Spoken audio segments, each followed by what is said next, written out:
The news of the return of former South African ambassador to France, Nathi Mthethwa, has gripped the nation.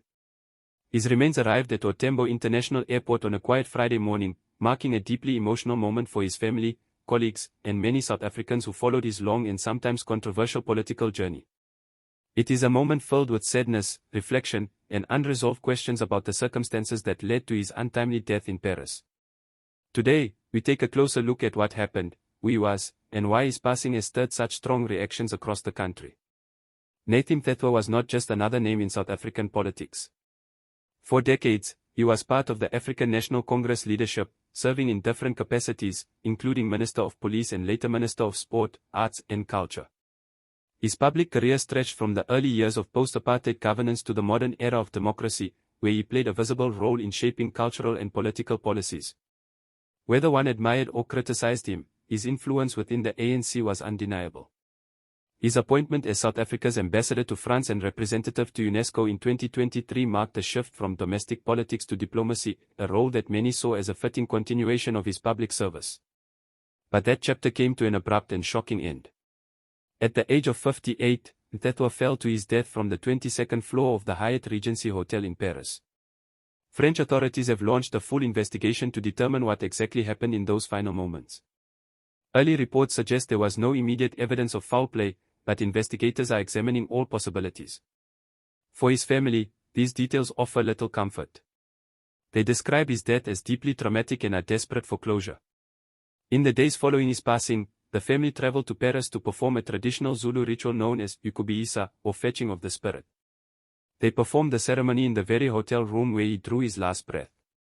His son, Nkululai, spoke emotionally about the experience, saying that it was not only sacred but necessary. He explained that their culture teaches them that before a person's body can be laid to rest, their spirit must be brought home to unite with their ancestors. We can't bury him without going through this process, he said. It's very crucial and sacred to our people. For many South Africans, this moment highlighted the deep bond between cultural tradition and personal grief, something that transcends status and politics. After the ceremony, his remains were flown home to South Africa, arriving at OR Tambo International Airport before being taken to his hometown of Mthethwa in KwaZulu-Natal. The government, led by President Cyril Ramaphosa, has declared a special official funeral, Category 2, to honor his service to the country. The announcement was met with both respect and criticism. Some saw it as a deserved recognition for a man who spent his life in public service, while others questioned whether such an honor was appropriate given the controversies that surrounded him during his political career. Public opinion on Mthethwa's legacy has been divided. Many South Africans took to social media to express sympathy to the family, remembering his years of service and the role he played in cultural development. But others reacted with hostility, bringing up accusations from his time as a cabinet minister. Former Police Minister Bheki Cele, speaking at a memorial in KwaZulu-Natal, did not hide his anger about the lack of compassion shown by the public. In an emotional speech, he called out those mocking Mthethwa's death, saying, "South Africans, you are Sodom and Gomorrah. You have no hearts, no consciences, you're monsters."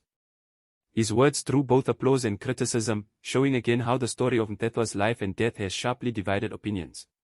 Still, beyond the political noise, there is the human side of the story. A family is mourning. Colleagues are reflecting on shared memories. And a country is left trying to make sense of a tragedy that occurred thousands of kilometers away. The emotional weight of bringing back a loved one from foreign soil is something that many can only imagine.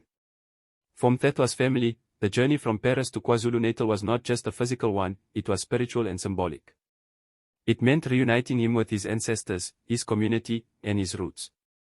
The official memorial service in Pretoria gathered government officials, diplomats, and former colleagues who came to pay their respects. The ANC Deputy Secretary General Nombula Mokonyane was expected to deliver a message of support, honoring Mthethwa's years of dedication to public service. The ongoing investigation in France continues to cast a shadow over the story. Until the authorities release their final report, speculation will likely continue. But it is important to remember that at the center of this tragedy is a grieving family seeking peace, not politics. They have asked the public to stop spreading rumors and to respect their father's memory. Their hope, as they prepare for his burial on Sunday, is that his final journey will bring closure and healing, not only to them but to the many people who once worked with or admired him. President Ramaphosa's decision to grant a special official funeral speaks to the respect that Mthethwa commanded within the state apparatus. The flag will be flown at half-mast, and the ceremony will include military honors and tributes from government leaders. This recognition, while symbolic, reflects how deeply intertwined politics and legacy are in South Africa. It also raises questions about how we remember public figures who were once powerful but later faced public backlash.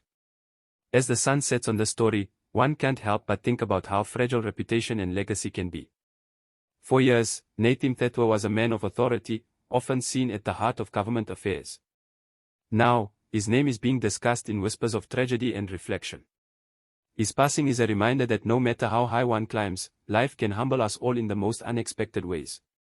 In the coming days, as the nation gathers for his final farewell in OR Mthethwa, attention will likely turn once more to what lessons his life and death leave behind. Was he a loyal servant of the state, or a symbol of the challenges within South African politics? The answer may depend on who you ask. But one truth stands above all: he was a father, a son, and a South African who, in his own way, contributed to the shaping of a nation still finding its balance between the past and the future. As the family lays him to rest among his ancestors, South Africans are called to reflect on compassion, unity, and the dignity that every life deserves, even in controversy. Perhaps in this moment of collective mourning, there is a chance for the country to reconnect with its humanity. If you've been following this story, I'd love to hear your thoughts. Do you think Nathi Mthethwa's state funeral is justified, or should the government focus on addressing the public's concerns about accountability? Share your opinions below in the comments. And if you found this video informative, please don't forget to like, share, and subscribe for more in-depth discussions about South African politics and current affairs.